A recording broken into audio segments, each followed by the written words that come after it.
Darkcast Network, bringing our indie podcasts out of the shadows. Witches, warriors, ghoul friends, welcome to Spindle Shanks' Shack. My name is Spindle Shanks McScrew, your guide for all things ghoulish in Yorkshire, and it's my pleasure to haunt you through the airwaves. I can see you, you know. I've clawed my way through the fog on the moors to be here with you right at this moment, to regale you with miserable tales of bygone days from what they call God's own country. Spooking the locals is indeed what I do best, and you can book on to one of my Saturday ghost tours in Otley, Skipton, and now Leeds city centre as well. There, myself or one of my ghoul friends, either the Butcher or Lord Bartholomew Catch, will regale you with grisly tales that you won't hear anywhere else. But for now, pull up a pew and lend me your ear. I have a story to tell you that you don't want to hear.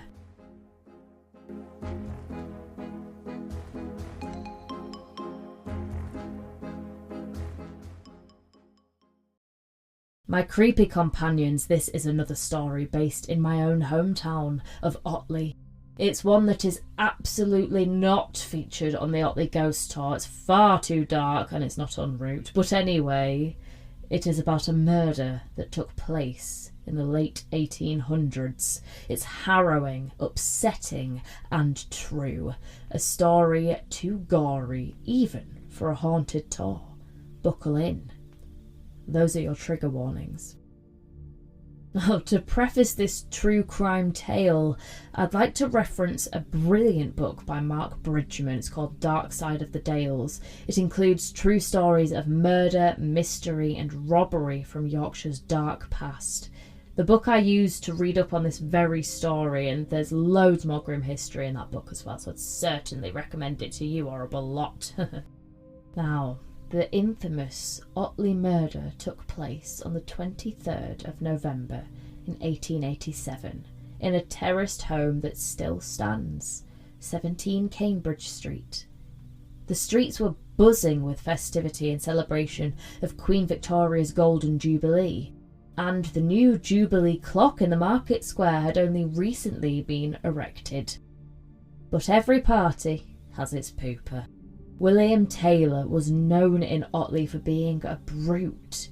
He was a married man to an enduring, quiet lady named Hannah, and a father of 3 to a 10-year-old also named William, a 4-year-old named Elizabeth, and a newborn baby named Annie, who was 10 weeks old at this time.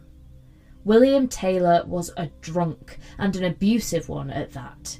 It was on this day that he became a murderer as well. They were a poor family and times were tough for the working classes. Although William claimed to be a joiner, it's unclear how much he actually worked, with most of his days spent drinking the family money away at the pub.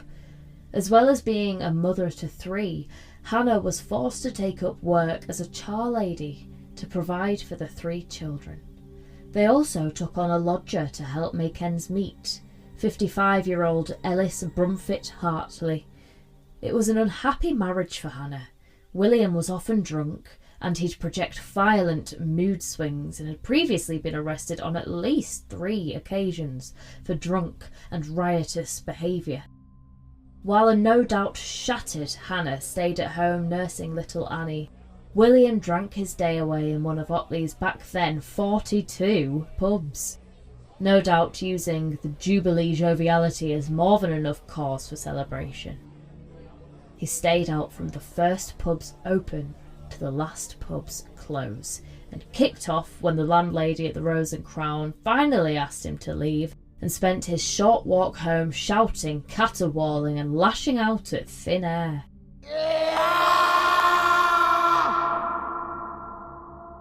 Hannah, meanwhile, was desperately trying to get the distressed 10-week-old baby to sleep. Ellis had traipsed downstairs, complaining that he couldn't sleep either because of the sound of her crying. and helped Hannah build a fire to warm up the house. Hannah opened the back door in an attempt to draft the fire, which had just lit nicely when an enraged William burst through the front door. William immediately started shouting about the door to the backyard being open, and Hannah tried to explain that it was just to draw the fire. This was where William escalated things out of control. He screamed and shouted at the crying baby, who wailed all the louder before grabbing the shotgun from the wall. Hannah was used to William's outbursts and knew what was coming. She grabbed baby Annie from her cradle by the fire and fled through the back door and into the yard. Hartley, on the other hand, ran to the front door and narrowly escaped as Taylor shot at him. From the corner of her eye, Hannah could see William aiming his shotgun at her. Acting on instinct, she turned around to shelter Annie from the shot. The bullet grazed Hannah's arm, and she hurried over to next door. On inspection of the child, they found that she had lost a lot of blood, and the more they unwrapped her from the blankets she was wrapped up in, the more the blood seemed to come. A group of officers arrived at 17 Cambridge Street and surrounded the building. William's brother Stephen, who lived nearby, was also summoned to try to coax him out of the house, but to no avail. William threatened, "I'll make it warm in here for anyone who enters." The officers waited outside the house, unable to enter for William's threats to shoot anyone who dared to enter. As dawn began to break, the constables decided to call for their senior officer, Superintendent Thomas Burke Hill. Burke Hill was a well-known, well-liked police officer in Otley. He was recognised by locals, even the mildly corrupt, as one of the good ones on account of his just, fair moral standing. And when he arrived, he immediately took charge of the situation. Burke Hill placed 2 officers along the narrow ginnel at the side of the house to guard the back door, while 2 others guarded the front door. Meanwhile, another officer was able to break into the house and occupy the bottom 3 steps leading upstairs to the bedrooms, which gave him a line of sight for both the front and back doors. Of course, at this point, no one knew where 4-year-old Elizabeth was, or even whether she was alive. The police agreed to simultaneously enter the house via the front and back doors. William Taylor noticed Superintendent Burke Hill through the front window. He immediately realised what was happening and shot at the officer within close range in the back of the head, near to the left ear. Burke Hill fell backwards and was caught by a couple of his colleagues. They carried him into a neighbouring house where he was treated by a couple of surgeons, but the injury was too severe. He died at 10:45 a.m. An eerie silence flooded the street as neighbours and surrounding officers were persuaded to give distance to the house. Only the sound of the tailor's dog could be heard barking from its kennel at the bottom of the garden. Deciding the coast was clear on account of the silence, Taylor decided to trek out to the coal shed, carrying a shovel as he did so. A number of officers leapt out at him, and William attempted to fight back, whacking one on the head with his shovel and yelling, "I'll kill you too!" But he was finally caught, overpowered and arrested. The fully loaded shotgun was retrieved, as well as 12 cartridges from his pocket, and yet more from one of the drawers inside the house. To everyone's relief, 4-year-old Elizabeth Taylor was found upstairs, unharmed, and 10-year-old William Jr. was thankfully staying at his grandfather's for the night.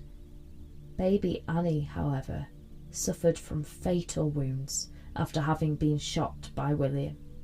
She had died within a couple of hours of the shooting, and it was later revealed that she had been shot in the back, leading to massive internal injuries. William was taken to the police station and charged with the murder of his own daughter and Superintendent Thomas Burke Hill. When questioned, Taylor casually responded with a northern phrase, "It's all my eye and Peggy Martin," meaning it's just a load of town gossip, before adding, "But I may have gone a bit too far this time." Annie Taylor and Superintendent Burke Hill were both later buried in the Otley cemetery. It is said that William Taylor appeared excited and smiley at his hearings and was admitted to Broadmoor Criminal Lunatic Asylum, a psychiatric ward for criminals based in Crowthorne, Berkshire. This hospital still runs to this day and is the oldest of England's 3 high-security psychiatric hospitals. It housed Peter Sutcliffe, Ronnie Cray and many other famous killers throughout its time. It's probably home to many a ghost you'd rather not meet. Hannah Taylor, despite attempting to flee the house with Annie, was unable to save her daughter. She remained at 17 Cambridge Street for 3 years following the killings, suffering constant public shame, despite clearly being a victim herself. Unsurprisingly, she cut contact with William, but one day received a chilling letter from him as a resident at Broadmoor Criminal Lunatic Asylum. It read, "Hannah, I should be very pleased for you to come and see me. It would not take you long to come. Old Satan told me to pull my eyes out, and I cannot see anything now. I have nothing else fresh to tell you. From your affectionate husband, W. Taylor."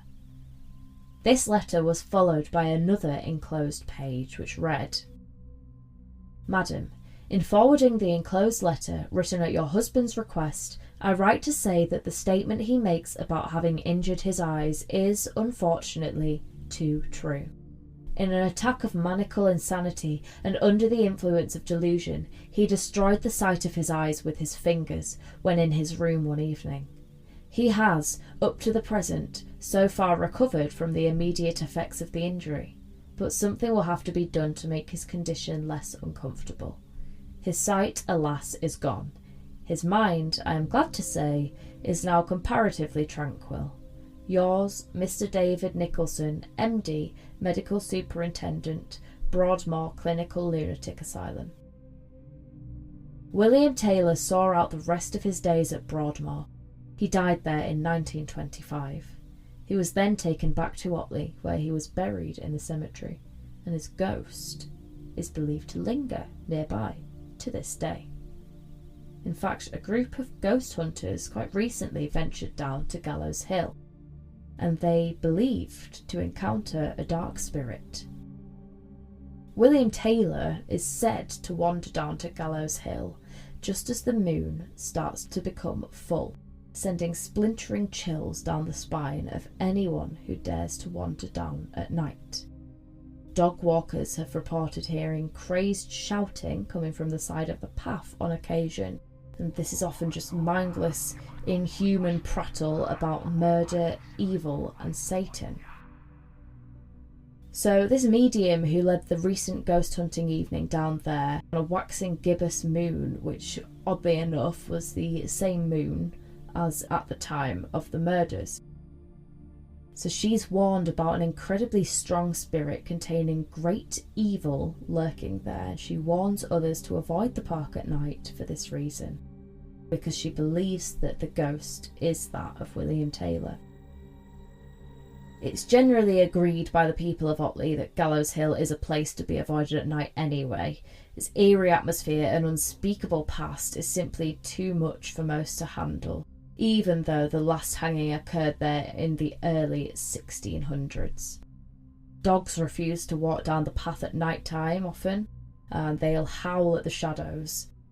Amongst others, it's believed that William Taylor himself does haunt the park.